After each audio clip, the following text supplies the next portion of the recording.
Assalamualaikum warahmatullahi wabarakatuh. Alhamdulillahirabbil alamin wa bihi nasta'inu ala umurid dunya waddin. Nusalli wa nusallimu ala rasulihil amin sayyidina wa habibina wa syafi'ina Muhammadin wa ala alihi wa sahbihi ajma'in, amma ba'du.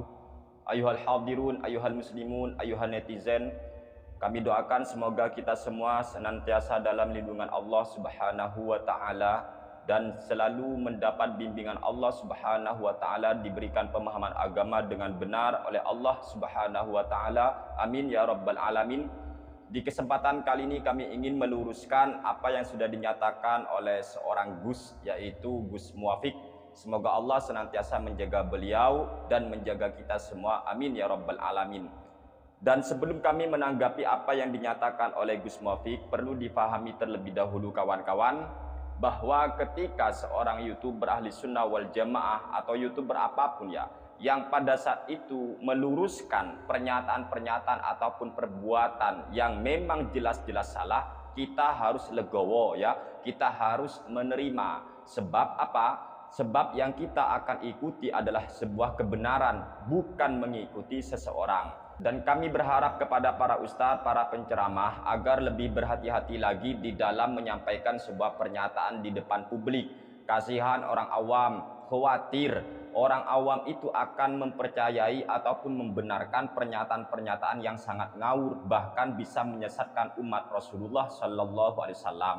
Ayo, kalau memang tidak tahu, sudah jangan bicara. Kalau memang lupa, dibuka lagi kitabnya, dibuka lagi apa yang akan menjadi referensinya. Itu lebih menyelamatkan umat Nabi Muhammad Sallallahu Alaihi Wasallam. Sebab di dalam menegakkan sebuah kebenaran, kita itu membutuhkan ilmu pengetahuan, bukan sekedar pengakuan ataupun berkuar-kuar. Kembali kepada Al-Quran, kembali kepada hadis. Gak cukup seperti itu. Kita butuh ilmu. Dan untuk menegakkan sebuah kebenaran itu, kita tidak cukup berkuar-kuar ataupun berkata di depan publik begini: saya ada di PWI.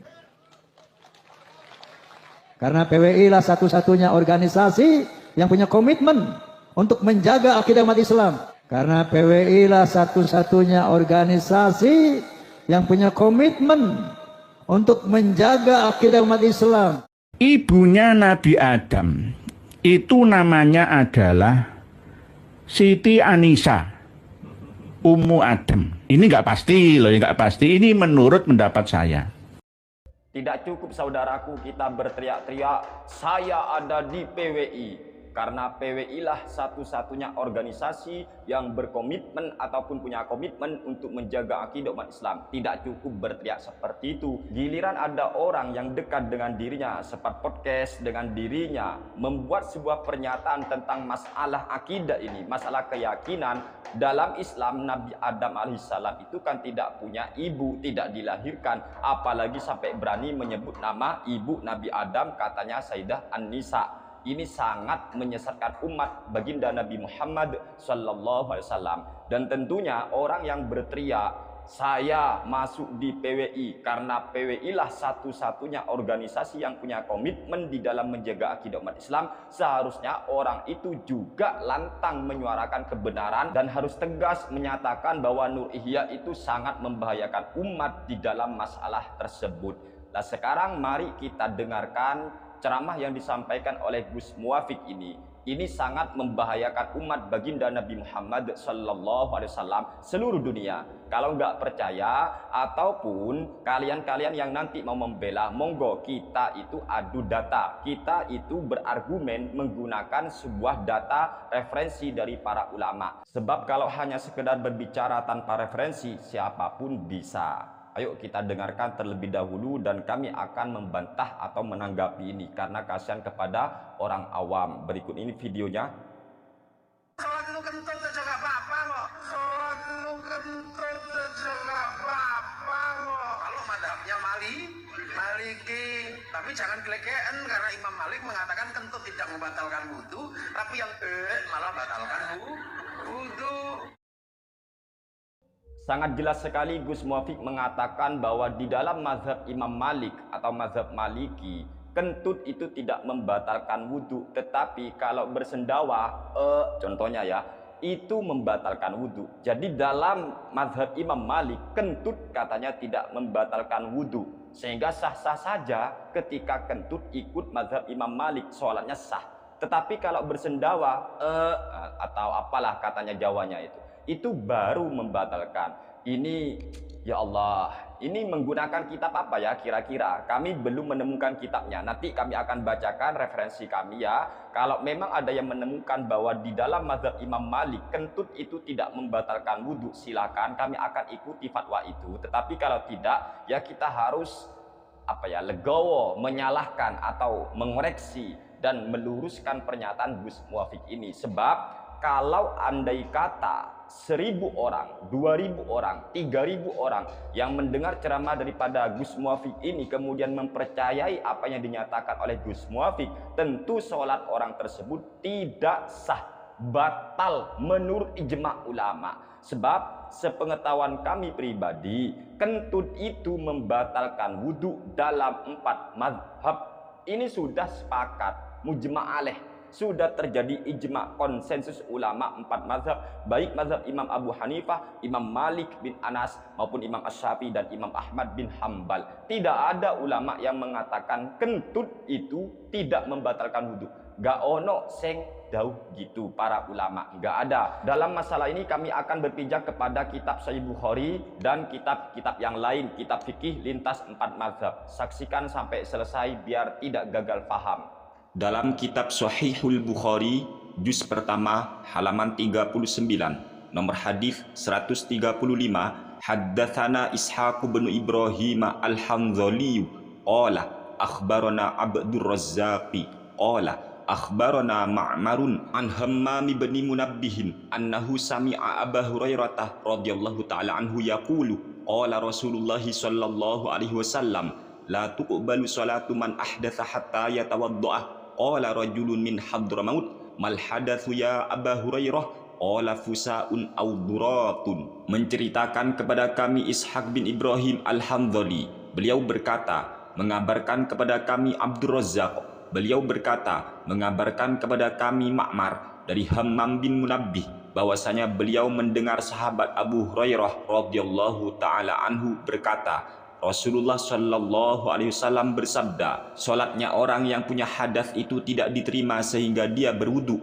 Lalu ada seorang pria dari Hadramaut, beliau bertanya, apa yang disebut dengan hadas itu wahai sahabat Abu Hurairah?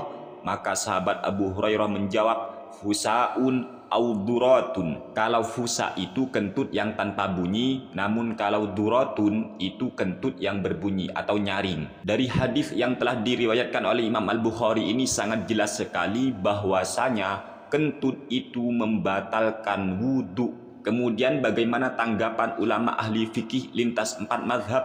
Di sini kami akan bacakan Kitabul Fiqhi alal Madzahibil Arba'ah karya Syekh Abdurrahman Al-Jaziri, tepat pada juz pertama halaman 74, terbitan Darul Kutubil Ilmiyah.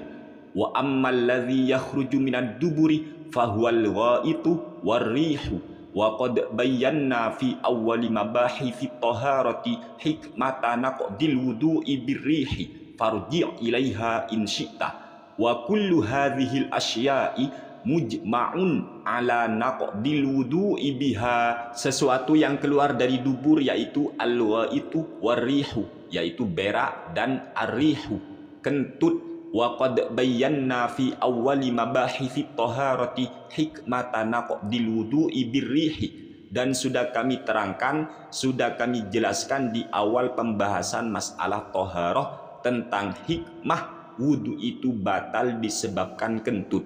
Farji' ilaiha in syi'ta. Silakan cross check ulang kalau Anda ingin. Wa kullu hadhil asya'i mujma'un ala naqdil wudu'i biha.